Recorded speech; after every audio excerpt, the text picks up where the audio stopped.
Now, the quickest way to displace one set of values with another is to activate another set of values.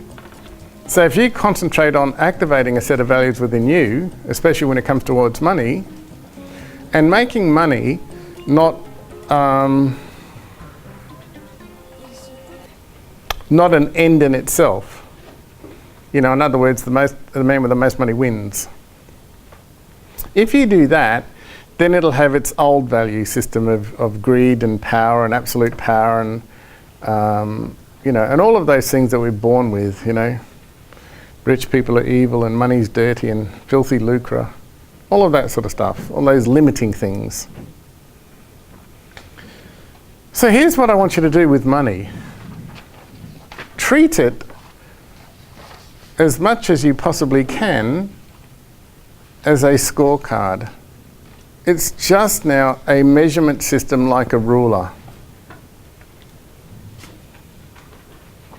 And so when you look at a ruler, you don't blame a centimetre for being a centimetre. You don't actually say, geez, all centimetres are greedy and ugly and you know, the love of centimetres won't get you to heaven and all of that nonsense. You don't do that, do you? Well, some might. But you don't do that to poor old millimetre, you're the long-lost cousin of centimetre. And then you feel sorry for millimetre because they're so, like, you know. You don't do that. Just like you don't go to a, you know, in the old measurement we used to call them a piece of timber a 4x2. But you don't go to the 4x2 and blame it for being a 4x2 and not a 3x3 or a 4x4. So what is it now, 100 by 90 by 45, is it? 100 by 50? 4x2 sounds better, doesn't it? Some of the metric things didn't work out. The imperial version still has the brashness about it. But the point is that a 4x2 is just a measurement. And then you bring your ruler to it and say, well, do I want millimetres, centimetres, metres, and et cetera, et cetera.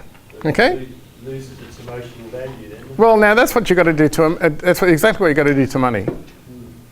So now, money is only a measurement of how well you are doing with your lucrative interest group and your lucrative customer paid. Now, money is used emotionally when you're actually in the employment sphere. And money will always keep you thinking in dollars per hour. And I can promise you that success is an emergent. It is not cause and effect. It is an emergent. Therefore, you cannot take dollars per hour into the enterprise world. If you take dollars per hour, if you take the emotion, the psychology, you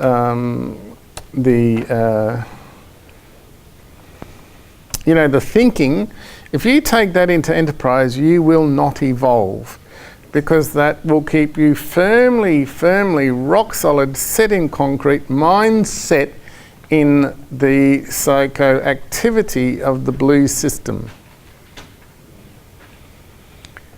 So in the orange system, dollars per hour does not work. You don't know when you're going to get paid because you are not paid by the hourly rate. That's a blue rule in a blue system. You are paid according to the value you bring to people. If you are not getting paid, that's just a measurement of how you are not producing value. So what should you do? Don't complain about all the hours you're putting in and not getting paid for it, because that will just snap you back to the blue system as quick as a flash. Your job is to concentrate, how do I actually give more value? How do I refine the interest group? How do I refine the lucrative custom trade? How do I refine my understanding of value? How is value exchanged? Blah, blah, blah.